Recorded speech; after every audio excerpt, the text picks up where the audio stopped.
everyone, it's MK. So we're back for my second installment for some tips and techniques for using simulation.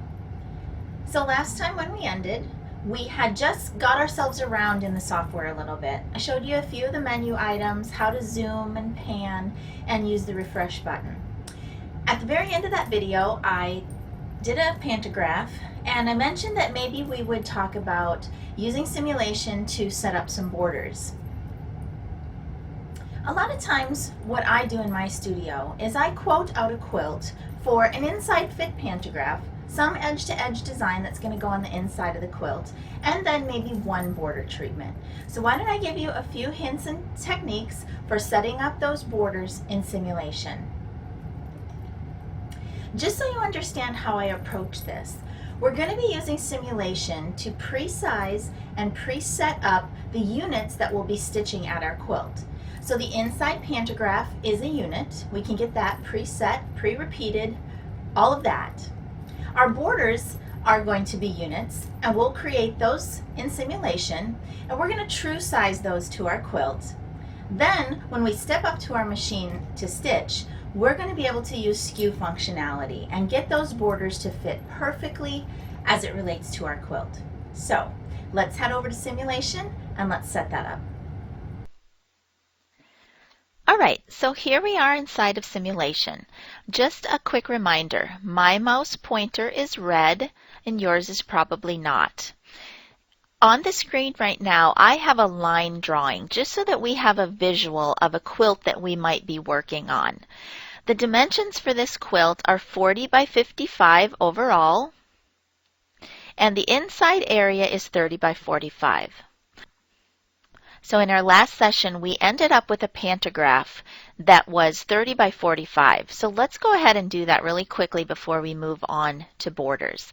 I like to do manual areas when I'm working in simulation. So let's go ahead and put in manually the inside area of our quilt. All right, so we have an area, but we can now see that our quilt is not aligned properly inside of that area. I use alignment functions a lot when I'm in simulation. So let's select our line drawing, and we can do that under single and 45 by 50, or 40 by 55, excuse me. And let's just go under align and align it center and align it center both vertically and horizontally and hit refresh. Okay, so see how quickly that our line drawing got centered. Let's just open up our pantograph. It was this stipple pantograph that comes free with the update, and we can just really quickly do repeat, fit it inside, and we could adjust the spacing a little bit if we wanted to. I'm not going to on this one. It looks pretty good to me, but I will just stretch it out both vertically and horizontally. I would baseline to get rid of those start and stop points, and I would probably save it so that I don't lose it. I save a lot as I'm going along in my simulator. Okay, let's work on the border. Now, if you were working on this at your machine, what you would likely do is take your machine and pull it into position and do a mark point there, and you would bring it over here and do a mark point here, and you would set up your border that way, which is perfectly fine if you're at the quilt. But we're in simulator, so let's think of another way that we can set up that border. Let's clear the area quick.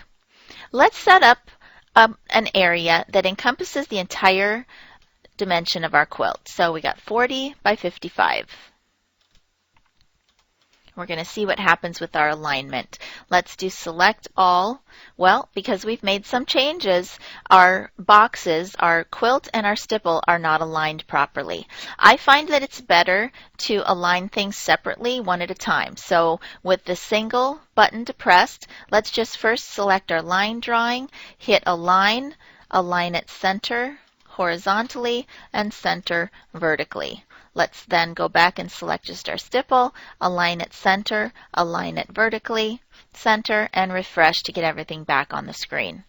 All right, let's open up the border treatment we're going to be using, and it's this line illusion border that's free with the Pro Stitcher update. The first thing we need to do is evaluate the size. Well, it is 8 inches in its default form. We can't work with it that big, so I like to just pre-size it before I even get started. All right, now we need to align this up here and get it repeated. And we could drag and drop it up there if we wanted to. But remember, I like to use align when at all possible because it's so precise. But one little tip. Let's go to repeat before we do our align. And let's just repeat it from 1 to 2. Do point to point. And then let's align it to the center and align it to the top because that's where it needs to be.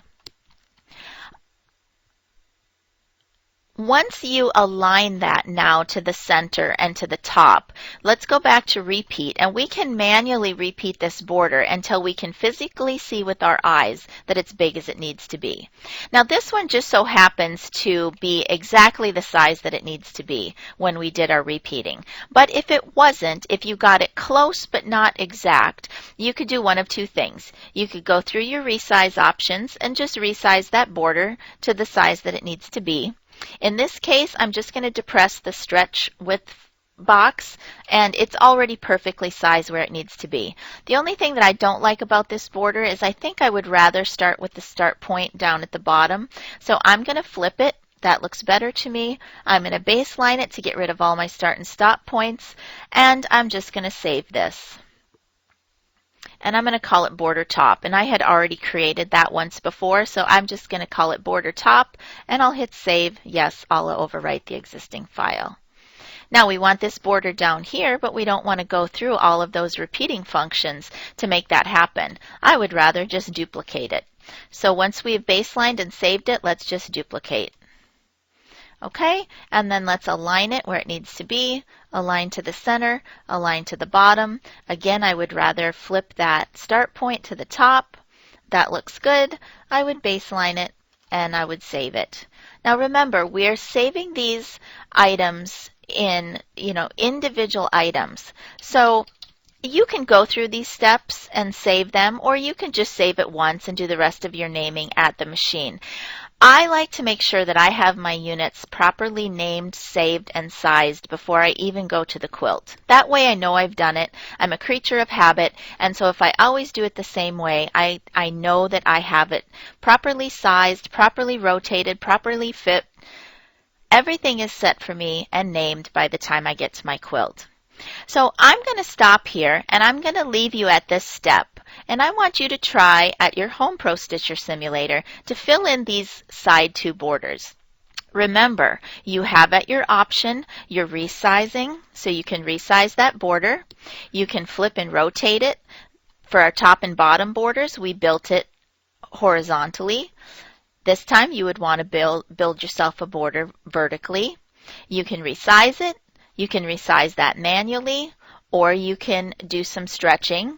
Although this time, if you stretched it on the vertical side, you're not going to be able to stretch it to the width because you only want it to fit within this space. And you know what that is, right? Based on our measurement of our quilt. So I'm going to leave you here. Thanks for joining me again on this quick video for simulation, setting up a really simple border. Remember to subscribe to my YouTube channel. I really appreciate that, and that helps me out. And of course, I hope it helps you out as well.